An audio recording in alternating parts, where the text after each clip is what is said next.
A moderate magnitude 4.5 earthquake occurred in the eastern Mediterranean near Nisi, Gavdos Island, Greece, in the early afternoon of Friday, June 20, 2025 at 3:53 p.m. local time, GMT+2. The quake had a very shallow depth of 32 kilometers, 20 miles, and was reported felt by some people near the epicenter.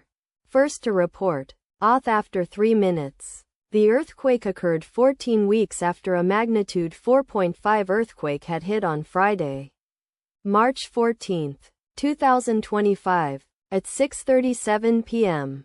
GMT+2 local time, in 9 kilometers, 5.6 miles, distance to the southeast. Data source from Volcano Discovery.